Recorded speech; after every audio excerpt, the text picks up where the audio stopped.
জাবির ছাত্রী হোস্টেল থেকে বহিরাগত পুরুষ আটক। আচ্ছা, মেয়েদের হোস্টেলে বহিরাগত পুরুষ ঢুকলো কীভাবে? নিশ্চয়ই কোনো ছাত্রী ঢুকাইছে, তা না হলে ঢোকার কোনো সম্ভব না। আর এই জাবির ছাত্রী হোস্টেলের কাণ্ডটা দেখে আমার একজন আলেমের কথা মনে পড়ছে, যিনি 2010 সালে দুনিয়া থেকে বিদায় হয়েছেন। উনি একটা সঙ্গীত গেয়েছিলেন, সঙ্গীতার নাম হলো কি হবে বেঁচে থেকে। ওখানে একটা লাইন আছে, কি হবে চুমুখে সনদখানা, যদি হয় বিদ্যালয়টা পতিতাদের আড্ডাখানা। তা আমাদের বাংলাদেশে যত বিদ্যালয় আছে, যত বড় বড় বিদ্যালয়, সব দিনই পতিতাদের আড্ডাখানায় পরিণত হয়েছে। এটাই বাস্তব। কারণটা কি জানেন? সব মেধাশূন্য হয়ে গেছে।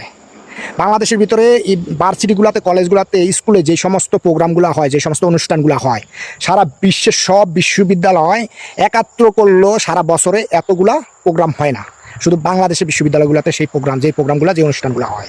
আর বাংলাদেশে যে বুয়েট বিশ্ববিদ্যালয়তে যেই প্রকৌশলীরা বাইরায়, সবাই বাইরে মাথা মোটা। তারা কোনো কাজই দেশে করতে পারে না। যে কিছুদিন আগে একটা খবর দেখলাম, ঠিক আছে, প্রকৌশলীয়দের যেই রিসার্চ সেন্টার আছে, সেটা এইভাবেই পড়ে আছে, কোনো কাজ হচ্ছে না এটা দিয়া। তাহলে হবে কী করে? কারণ বাংলাদেশ থেকে তো মেধা নিয়ে কোনো প্রকৌশলী বের হয় না। আর মেধা নিয়ে বের হবে করতে, সব তো পতিতাদের ভিতরে গোলমাল পাকিয়ে যাচ্ছে। এই কারণেই কিন্তু কোনো মেধা নিয়ে বের হতে পারছে না।